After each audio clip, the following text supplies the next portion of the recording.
రెడ్డి గారు.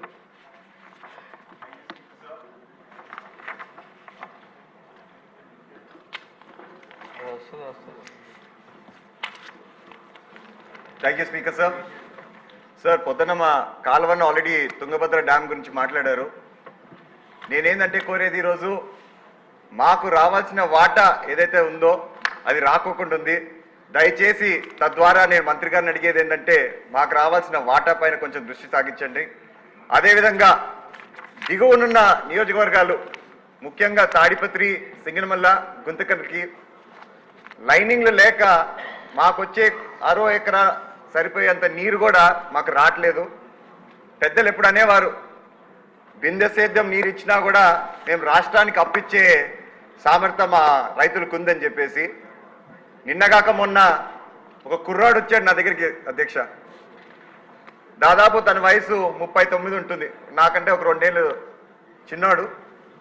మరి ఆ కుర్రోడు వస్తాను నేను ఫస్ట్ అడిగిండేది ఒకటే కదా అధ్యక్ష, ఏంపా ఎంతమంది పిల్లలు ఉన్నారు నీకు అని అడిగా. ఆ కుర్రోడు ఒకటే అన్నాడు, అన్న పిల్లల్ని పక్కన పెట్టు, నాకు పిల్లలు ఇచ్చేవాళ్ళు లేరు. ఎందుకు అంత మాట అంటున్నావు అంటే, అన్నా నేను రైతు అని చెప్పి నా దగ్గరకు వచ్చేవాళ్ళు లేరన్నా. అందుకు దయచేసి మీ ద్వారా నేను మంత్రి గారిని ఏం కోరుతున్నానంటే ఇటువంటి రైతులకి మరొక్కసారి మనము భరోసా ఇవ్వాలా. దయచేసి మాకు రావాల్సిన నీటి వాటర్ పైన దృష్టి సాగించమని మరొక్కసారి మీ ద్వారా తెలియజేసుకుంటాను అధ్యక్ష. ధన్యవాదాలు. గౌరవ సభ్యులందరికీ రిక్వెస్ట్ అండి, కర్నూలు జిల్లా నుంచి ఈ ప్రాజెక్ట్ గురించి ఎవరైనా మాట్లాడితే మాట్లాడవచ్చు. కర్నూలు జిల్లా ఎవరు మాట్లాడరా? ఓకే, మంత్రి గారు రిప్లై ఇస్తారు. ఈరోజు అయిపోయింది, క్లోజ్. రేపు ఇస్తాం. ధన్యవాదాలు అధ్యక్ష. ఏదైతే గౌరవ సభ్యులు ఇచ్చినటువంటి ఈ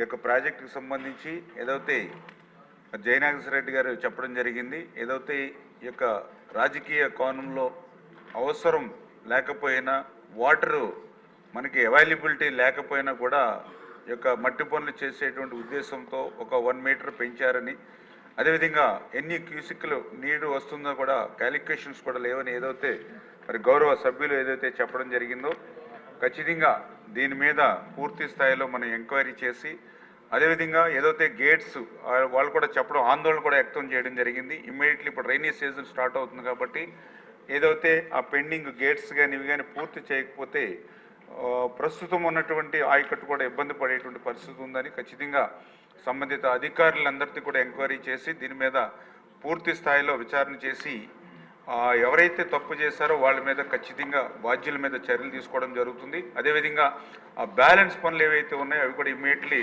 క్లియర్ చేయడానికి చేస్తామని చెప్పి కూడా మీ ద్వారా గౌరవ సభ్యులకు తెలియజేసుకుంటూ, అదేవిధంగా ఏదైతే మన పార్థసారథి గారు ఆయన కూడా వేదావతి వంటి చిన్న చిన్న ఏదైతే ప్రాజెక్టులు ఏవైతే ఉన్నాయో, మైనర్ ఇరిగేషన్ ఏవైతే ఉన్నాయో వాటిని తీసుకోవడం ద్వారా అటు ఆదోని, ఆలూరు వంటి ఏదైతే వెనుకబడినటువంటి ప్రాంతాలంతటికీ కూడా త్రాగునీరు, సాగునీరు అందుతుందని ఏదైతే చెప్పారో అవి కూడా నోట్ చేసుకోవడం జరిగింది అధ్యక్ష. అవి కూడా డిపార్ట్మెంట్కి పంపించి అవి కూడా రిమార్క్స్ తెచ్చుకుని వాటిని కూడా క్లియర్ చేయడానికి ప్రయత్నం చేస్తామని చెప్పి తెలియజేసుకుంటూ, అదేవిధంగా ఏదైతే కమలాపురం శాసనసభ్యులు ఆయన కూడా కలవకుర్తి మన ప్రాజెక్ట్ ఏదైతే ఉందో దగ్గర అది కూడా 35,000 ఎకరాలకి అందించేటువంటిది. అదేవిధంగా జేసీ గారు కూడా తాడిపత్రి, అదేవిధంగా దాని క్రింద ఉన్నటువంటి ఏదైతే కాన్స్టిట్యున్సీలకు సంబంధించి అత్యంత వెనకబడినటువంటి జిల్లాలు రాయలసీమ దీనికి ప్రాధాన్యత ఇవ్వాలని ఏదైతే వారందరూ కూడా ఇరిగేషన్ కోరడం జరిగిందో ఖచ్చితంగా, ఎందుకంటే తెలుగుదేశం, జనసేన, బీజేపీ, ఎన్డీఏ ప్రభుత్వం యొక్క ముఖ్యం మరి ఏదైతే అత్యంత వెనకబడినటువంటి రాయలసీమ, ఉత్తరాంధ్రకి ప్రాధాన్యత ఇవ్వాలనేదే ఈ ప్రభుత్వం యొక్క లక్ష్యం అధ్యక్ష. అందుకే మొన్నను కూడా మీరు చూసారు, ఏదైతే మరి 2014 మరి ఏదైతే బైఫర్గేషన్ యాక్ట్ ప్రకారం కూడా చంద్రబాబు నాయుడు గారు మరి ఢిల్లీ ఆయన ప్రమాణ స్వీకారం చేసిన 30 రోజుల్లోనే 2 సార్లు వెళ్ళి మరి వెనకబడినటువంటి జిల్లాలకు ఏదైతే బుందేల్ఖండ్ తరహా ప్యాకేజీని తీసుకొచ్చేటువంటి విషయంలో అందులో ఈ 7 జిల్లాలతో పాటుగా ప్రకాశం జిల్లా కూడా వెనకబడి ఉంది జిల్లా అనే ఉద్దేశంలో దాన్ని కూడా అడిషనల్గా కూడా చేర్చి తీసుకొచ్చామని అంటే ఎన్డీఏ ప్రభుత్వానికి ఖచ్చితంగా ఈ వెనుకబడినటువంటి జిల్లాల యొక్క అభివృద్ధి, సంక్షేమం మీద 100% కూడా కమిట్మెంట్ ఉంది. అందుకే ఆ రిజల్ట్ కూడా నిన్న కేంద్ర బడ్జెట్లో మనందరం కూడా చూసినటువంటి పరిస్థితి అధ్యక్ష.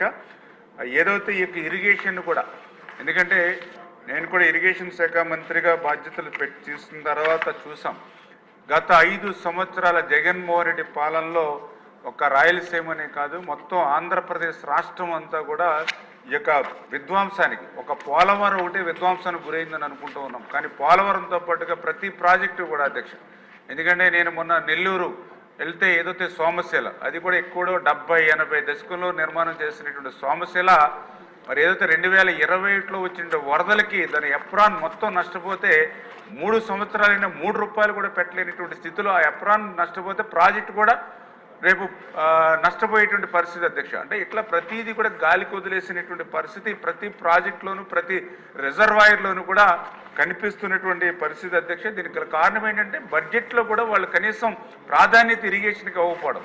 ఎందుకంటే ఏదైతే మొన్న 2019-2024 జగన్మోహన్ రెడ్డి 5 సంవత్సరాల్లో వాళ్ళు పెట్టినటువంటి బడ్జెట్ చూసినట్లయితే కేవలం 30,000 కోట్ల